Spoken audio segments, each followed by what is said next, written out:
모든 기본이 무너져가는 현 시점에서 사람 간의 관계도 허물어져 가고 있음을 봅니다. 사실 창조주를 부정해버리면 편할 것 같지만 결코 그렇지 않습니다. 모든 관계의 출발이 바로 하나님과의 관계로 만들어진 것이 사람이기 때문에 시작이 비뚤어지면 그 다음은 말할 필요 없이 어그러지고 거스르는 세대가 되게 되어 있습니다. 빌립보서 2장 15절에서 바울이 그러죠. 이 세상에서 가장 귀한 존재가, 여러분들 하나님이 가장 귀하다 그러죠. 이 세상에서 가장 귀한 존재가 하나님 외에 무엇이겠습니까? 어렵게 생각할 거 없어요. 사람입니다. 하나님 다음으로 이 창조물 중에 가장 귀한 존재가 사람인 거죠. 그러면 다시 제가 한번 물어볼게요. 가장 이 지구상에서 무가치한 존재는 무엇인가? 그것도 사람입니다. 가장 귀하게 창조되었지만 창조의 가치를 잃어버리고 창조주께 찬양이 아니라 안타까움을 끼치는 존재라면 계절을 따라서 어김없이 역할을 다하는 이 자연세계보다 못한 존재일 수도 있기 때문입니다. 왜 이런 극단적인 표현을 하는가 하면 어찌 보면 오늘 우리가 다루는 본문의 베드로가 그 모형일 수도 있겠기 때문입니다. 그러나 다행인 것은 베드로는 무가치한 역할을 했던 성령 이전의 사람에서 성령의 사람이 되어서 창조주요 구세주이신 하나님께 가장 귀한 역할을 하였다는 데서 무가치에서 가치 있는 존재로 바뀐 사람입니다. 세상의 모든 사람이 하나님의 진리에 순종한다면 그런 변화를 경험할 수 있는 겁니다. 동산에서 제자들과 함께 계시던 예수 그리스도께서는 자신을 잡으러 온 군인들과 공회가 보낸 아랫사람들에게 오히려 누구를 찾느냐 그렇게 물으시고 그들이 나사렛 예수로 할 때 한순간의 망설임도 없이 내가 그니라 5절 6절에 그렇게 말씀을 하셨습니다. 이러한 반응에 물러가 땅에 엎드러지는 군인들에게 다시 누구를 찾느냐 물으신 다음에 너희에게 내가 그니라 하였으니 나를 찾거든 이 사람들이 가는 것을 용납하라 8절에 그렇게 3번씩이나 내가 그니라 즉 내가 너희들이 지금 찾고 있는 그 사람이라고 말씀하신 부분을 이 18장을 시작하면서 앞에서 상고한 바 있습니다. 어쩌면 그것과는 너무나 대조되는 오늘 베드로의 경우를 보는데 주님께서는 내가 그니라 하신 반면에 베드로는 3번씩이나 나는 아니라 하는 말과 함께 꽁무니를 빼는 안타까운 모습을 보였고 그 베드로는 다른 사람이 아닌 바로 나 자신이 될 수도 있고 오늘 이 말씀과 함께 더불어 이런 사실을 생각해 볼 필요가 있습니다. 하늘로부터 내려오신 분의 신실성과 땅에서 난 사람의 초라한 모습을 비교해 보는 데서 하늘로부터 거듭나지 않은 세상 사람의 의지는 참으로 허약하기 이를 데 없음을 이 베드로에게서 보는 겁니다. 바울은 하나님의 신실하심을 표현하시기를 우리는 미쁨이 없을지라도 주는 항상 미쁘시니 자기를 부인하실 수 없으시리라. 디모데후서 2장 13절에 그렇게 하셨고 적어도 이 신약 성경에 하나님은 미쁘시다는 표현이 10번 이상이지만은 반대로 사람은 믿을 수 없는 존재임을 성경에서는 수를 헤아릴 수 없을 정도로 표현하고 있습니다. 바울은 하나님의 일꾼들의 역할에 대해서 분명히 말하기를 그런즉 아볼로는 무엇이며 바울은 무엇이냐 그들은 주께서 각각 주신 대로 너희로 하여금 믿게 한 사역자들이니라 고린도전서 3장 5절에 이렇게 증거를 합니다. 아무리 훌륭하다고 하는 주의 종도 다만 여러분들 믿게 하는 역할을 할 뿐이지 하나님처럼 신실할 수 없다. 이런 것들을 말씀하는 거죠. 항상 변함이 없으신 하나님과 예수 그리스도 그리고 성령님을 믿게 하여 구원 얻게 하시려는 미쁘신 하나님의 도구로서의 하나님의 일꾼들을 이렇게 표현하고 있는 것입니다. 결국 베드로에 나타나는 초라한 모습은 성령의 세례를 받기 이전이었고 또 성령 세례를 받은 후에도 바울에게 책망을 들은 내용이 사실 갈라디아서에서는 기록되고 있습니다. 이방인들과 함께 음식을 먹고 있다가 예루살렘에서 보낸 야고보에게서 온 유대인들이 이르자 그들과 함께 먹지 않은 척 외식을 한 사건으로 책망을 받았지요. 갈라디아서 2장 11절 13절의 내용입니다. 또 베드로가 부인한 대상이 군인도 아니고 성인 남자도 아닌 소위 말하는 하녀, 즉 여종들의 물음에 이렇게까지 두려워한 것은 쉽게 납득하기가 힘들지만 사람이 공포심을 가지면 바스락거리는 낙엽 소리에도 놀랄 수 있다는 데서 베드로의 상태를 우리가 짐작해 볼 수 있습니다. 공포는 사실 밖에서 외부에서부터 오는 요소도 있겠지만 내면에서부터 내 마음속에서부터 생기는 것임을 이해하는 데서 믿음이 있고 없고는 대단히 큰 차이를 가질 수 있다. 이렇게 이해를 합니다. 첫 번째 말씀은 15절 16절입니다. 그래도 베드로는 육신적으로는 주님과 더욱 가까이 있고자 하는 그런 모습을 우리가 여기서 보는 겁니다. 피터, 사이먼, 영어권의 사람들에게 남자의 이름으로는 상당히 흔한 이름으로 쓰여지고 있는 명칭입니다. 사실 이런 베드로의 유약함보다는 너는 베드로라 내가 이 반석 위에 내 교회를 세우리니 마태복음 16장 18절에서 하신 예수님의 약속이나 오순절 이후 교회를 세워가는 베드로의 모습 때문에 이런 이름들을 사용하고 있는 것이지 오늘의 내용처럼 졸렬하고 허약한 베드로의 모습 때문에 그의 이름을 사용하지는 않을 것입니다. 그러나 이 베드로의 유약한 모습은 땅에서 난 모든 사람들의 대표적인 모습이라는데 동의할 수밖에 없고 나중 오순절의 성령의 충만을 받은 후에는 자신을 죽이려고 하는 꽃 같은 예루살렘 사내들인 공회 앞에서 하나님 앞에서 너희 말을 듣는 것이 하나님 말씀을 듣는 것보다 옳은가 판단하라. 사도행전 4장 19절에 또 사람보다 하나님께 순종하는 것이 마땅하니라. 5장 29절에는 엄청난 용기를 나타내는데 하늘로부터 거듭난 사람의 변화를 그대로 보이는 겁니다. 오늘 읽은 첫 절에는 그래도 안타까움을 가지고 신문 받으시는 예수께로 가까이 나아가는 베드로를 보게 됩니다. 시몬 베드로와 또 다른 제자 한 사람이 예수를 따르니 그렇게 되어 있거든요. 여기에 베드로 외에 이름을 밝히지 않은 또 다른 제자 한 사람을 소개하고 있지만은 세세하게 기록이 되어 있지 않아서 이 사람의 신상에 대해서는 정확하게 이해하는 것이 불가능합니다. 그러나 일반적으로 이 요한복음에서 기록자인 요한이 자신의 기록에서는 자기 이름을 감추고 있는 것들이 일반적이고 공간복음에는 기록되지 않은 대제사장의 종 말고의 귀를 베어버린 사람이 베드로라고 하는 사실까지 정확히 말하고 있는 것으로 봐서 만약에 자신이 아는 다른 제자였다면 반드시 이름을 밝혔을 것이라는 이해를 해볼 수 있습니다. 그럼에도 이 제자는 대제사장과 아는 사람이라 15절 중간에 그랬는데 이 대제사장과 아는 제자가 어부 출신인 요한이라면 어떻게 아는 관계인가? 또 다른 의문을 가지게 되지만 구체적인 인맥이나 또는 가문의 관계를 모르는 데서 오히려 그럴 가능성도 지나칠 수 없는 것 같습니다. 예수와 함께 대제사장의 집들에 들어가고 그랬는데 연결되어지는 내용으로 동산에서 예수들을 붙잡아 묶은 채로 안나스에게 끌어가 예비적 신문을 받으시는 가운데 크게 저항하지를 않았기 때문에 아마도 군인들은 돌아가고 안나스 집의 하속들이 뜰에 함께 모여 있었던 것으로 그렇게 짐작이 됩니다. 베드로는 문 밖에 서 있는지라 대제사장을 아는 그 다른 제자가 나가서 문 지키는 여자에게 말하여 베드로를 데리고 들어오니 16절에 그렇게 되어 있죠.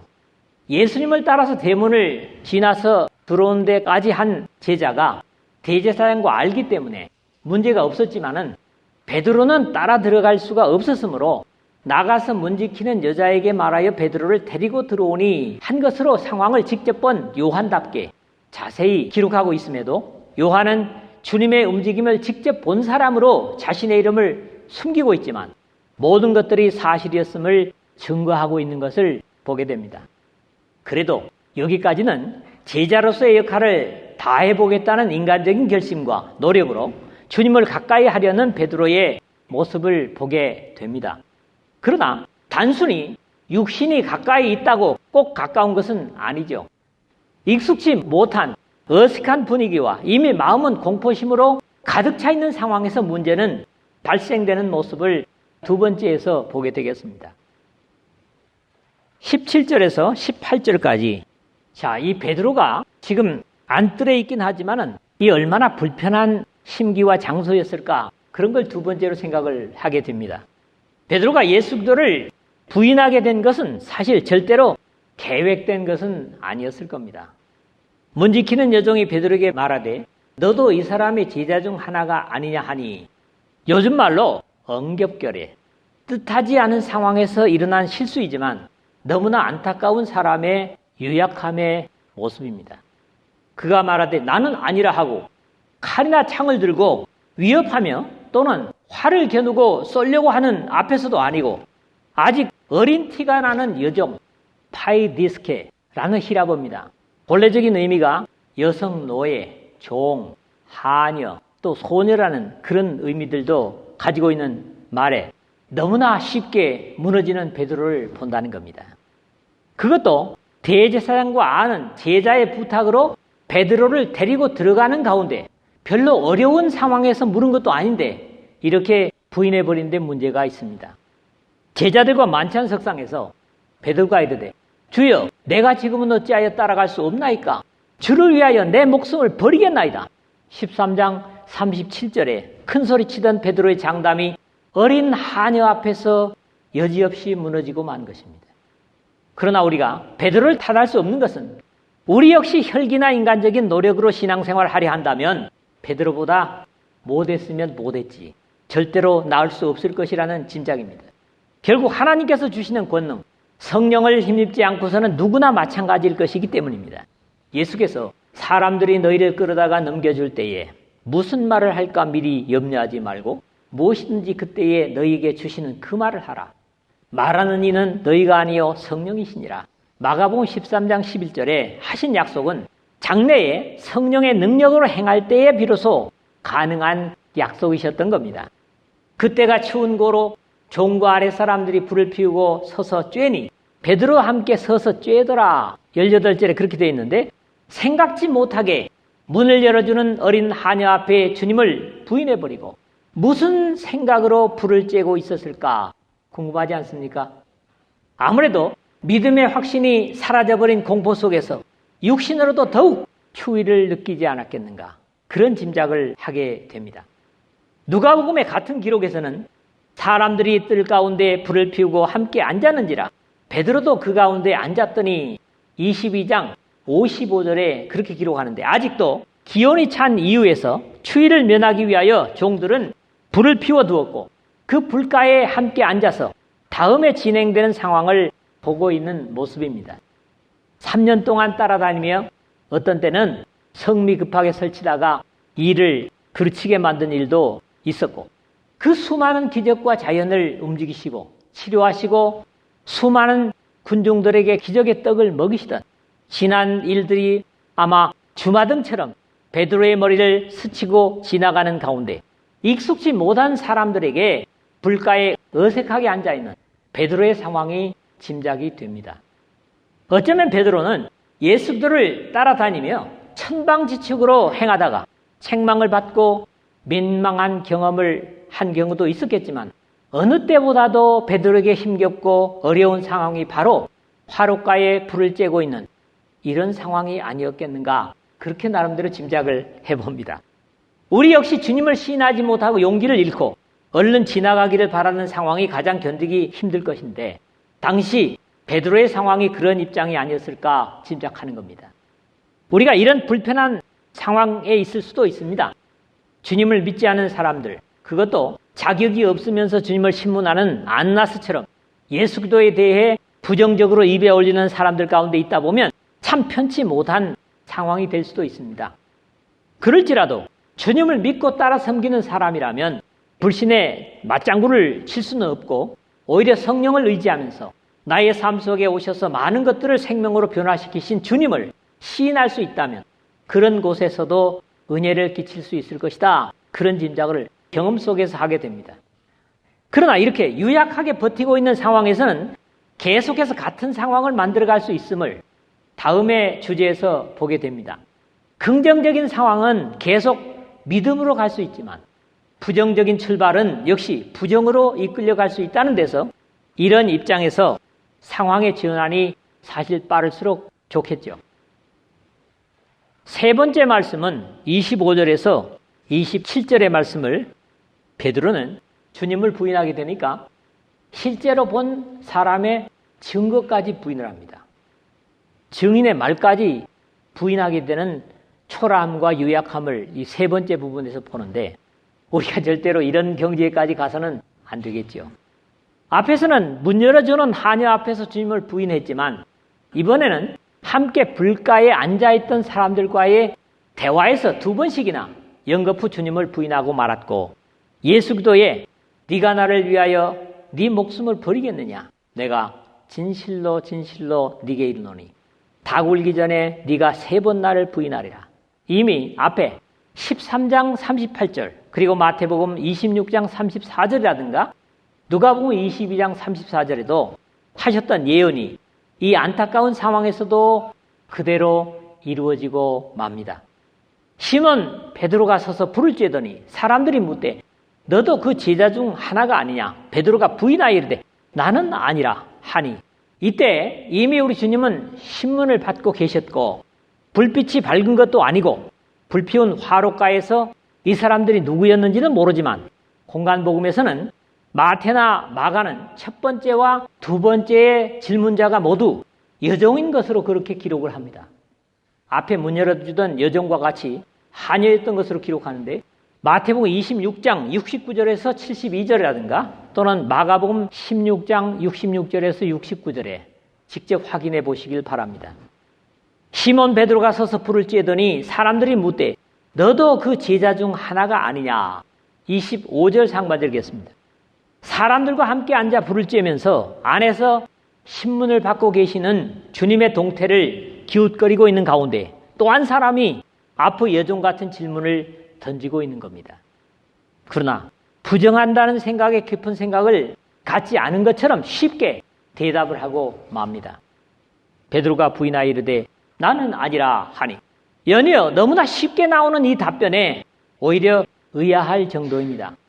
부정이건 긍정도 그렇지만 한 번 하고 나면 다음은 더 쉬울 수 있습니다. 무슨 얘기입니까? 예수님을 한번 부정한 가운데서는 부정하기 쉽다는 얘기입니다. 또 다른 안타까움은 베드로의 부정적인 답변이 거듭될수록 더 강하게 나갔던 것으로 짐작해 볼 수 있는 내용을 공간복음서에서 보게 됩니다. 베드로가 맹세하고 또 부인하여 이르되 나는 그 사람을 알지 못하노라 하더라. 마태복음 26장 72절이라든가 마가복음 14장 71절에 마지막 답변에서는 그랬다고요. 그냥 부인하는 것이 아니고 맹세하고 부인했다. 예수 그리스도께서 이미 산상보훈에서 이 맹세에 대한 경계를 분명히 주셨음에도 귀한 가르침을 이렇게 저버리는 것으로도 도리가 아니지요. 또 옛사람에게 말한 바 헛 맹세를 하지 말고 네 맹세한 것을 주께 지키라 하였다는 것을 너희가 들었으나 나는 너희에게 이르노니 도무지 맹세하지 말지니 하늘로도 하지 말라 이는 하나님의 보좌임이요 땅으로도 하지 말라 이는 하나님의 발등상임이요 예루살렘으로도 하지 말라 이는 큰 임금의 성임이요 네 머리로도 말라 이는 네가 한 터럭도 희고 검게 할 수 없음이라. 마태복음 5장 33절에서 36절에 그렇게 되어 있습니다. 이번에는 마지막으로 동산에서 있었던 사건을 봤던 사람이 나서죠. 대제사장의 종 하나는 베드로에게 귀를 잘린 사람의 친척이라 이르되 네가 그 사람과 함께 동산에 있던 것을 내가 보지 아니하였느냐. 26절에 그렇게 되어 있죠. 함께 동산에 갔다가 이 사람이 예수 그리스도와 함께 있는 것을 보았는데도 아니라고 변명하느냐. 그야말로 목격자로서의 증언입니다. 그러나 이런 증언을 하는 사람 역시 예수 그리스도께서 잘라버린 종의 귀를 붙여가지고 낫게 해주신 은혜의 역사는 기억하지 못하고 다만 부정적인 증인의 역할만 하고 있다는 것도 안타깝기 그지없습니다. 이런 분명한 증거를 제시함에도 불구하고 베드로는 여전히 거절해 버립니다. 이에 베드로가 또 부인하니, 베드로의 세 번째 부인입니다. 성경 속에서 3이라는 숫자도 대개의 경우 확정이나 완전으로 취급되는 경우가 많습니다. 7이라는 숫자도 그렇지만요. 곧 달기 울더라. 27절에 그랬죠. 하반절에. 사도 요한은 이 사실을 이렇게 간략하게 적고 있지만은 공간복음에서는 3번을 알리는 달개 울음소리가 베드로를 회개시키고 울게 한 것으로 기록하고 있습니다. 이에 베드로가 예수의 말씀에 닭 울기 전에 네가 3번 나를 부인하리라 하심이 생각나서 밖에 나가서 심히 통곡하니라. 마태복음 26장 75절, 마가복음 14장 72절 보면 이 공간복음에서는 베드로가 울었다고 표현하는 것을 요한은 달기 울더라, 이런 미묘한 또 차이로 기록을 하고 있습니다.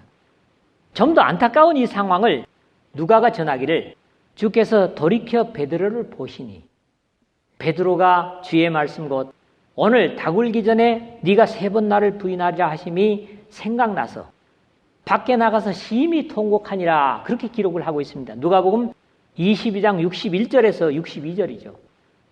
3번을 딱 부인하고 나니까 신문 받으시던 주님이 딱 쳐다보는 거예요. 그런 어떤 상황을 지금 예리한 누가는 우리에게 전달을 해주고 있는 거거든요.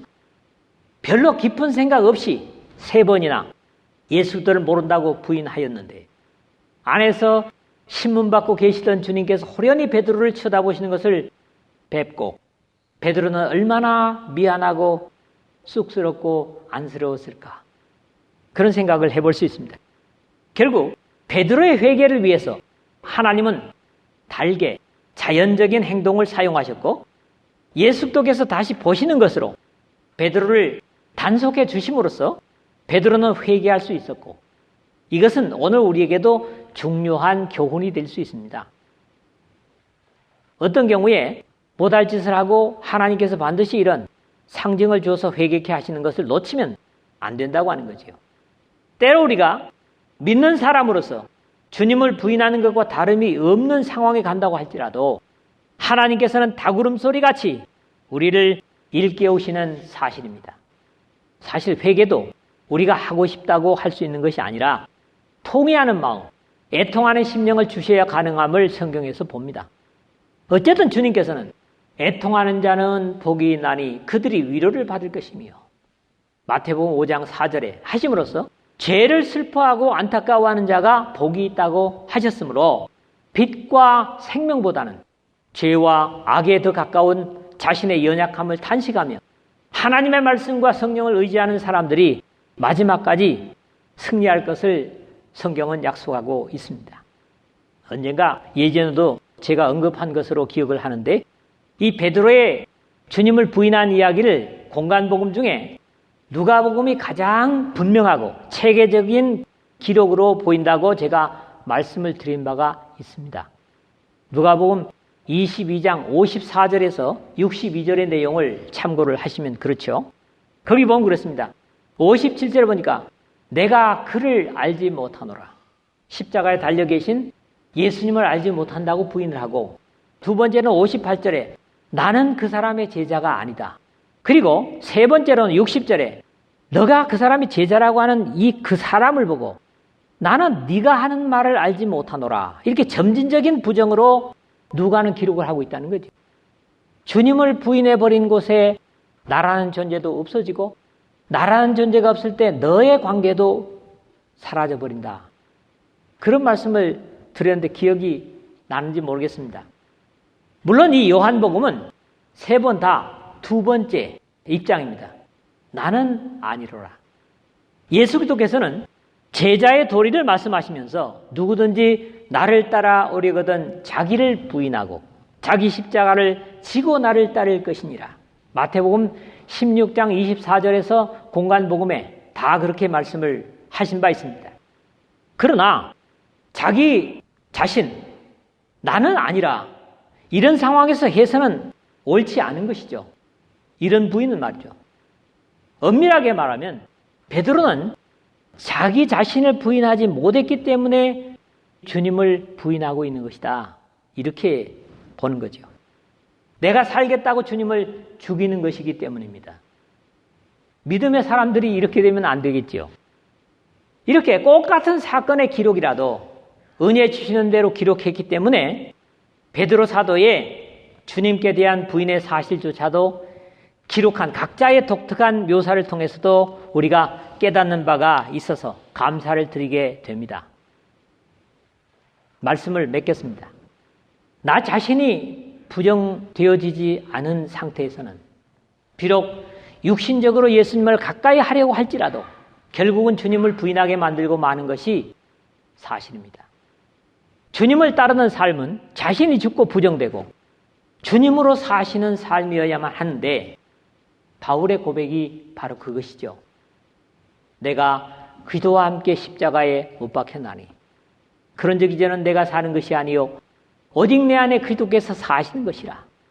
이제 내가 육체 가운데 사는 것은 나를 사랑하사 나를 위하여 자기 자신을 버리신 하나님의 아들을 믿는 믿음 아래서 사는 것이라. 갈라디아서 2장 20절에 그렇게 살 때 가능하다 말씀합니다. 내 자신이 살아있고 주님이 없으면 나는 실패자입니다. 신앙으로는 그렇습니다. 그러나 내가 없고 내가 죽고 주님이 내 안에 사시면 나는 신앙의 성공자가 된다는 말씀이죠. 그것은 육신의 의지보다는 하나님의 성령을 의지할 때 가능하게 될 것입니다. 베드로처럼 자신이 시퍼렇게 살아있다면 큰 소리치고 장담한다고 할지라도 낱낱이 실패하고 말 것입니다. 믿음을 고백하는 것이 권세자나 큰 힘을 가진 임금과 같은 대상 앞에서만 힘드는 것이 아닙니다. 하늘로부터 주어지는 능력을 의지하지 못한다면 당시에 어린 하녀 같은 사람들 앞에서도 하나님의 백성됨을 당당히 선언할 수 없게 되는 겁니다. 한번 부인하기 시작하면 쉽게 무너지고 진실한 증거조차도 인정치 못하는 초라하고 부끄러운 모습이 되고 말 것입니다. 베드로와 같은 사람이 주님을 부인했다면 오늘 우리같이 연약한 인생들은 얼마나 더 쉬울까 또 생각하게 됩니다. 그러나 실수하고 범죄할수록 십자가의 주님을 바라보고 희생의 영이신 성령을 의지하여 즉시 회개하는 모범은 역시 이 베드로에게도 배웁니다. 그랬기 때문에 복음의 사도로서 역할을 감당하지 않았겠는가 그런 생각을 합니다. 여러분이 곤란하고 힘겨운 처지일지라도 항상 주님을 의지하여 주님을 부인하는 것보다도 나 자신을 주님의 백성으로 세우기 위해서 주님을 높이는 그런 삶이 되도록 이 한 주간도 힘쓰시기를 주님의 이름으로 부탁을 드립니다.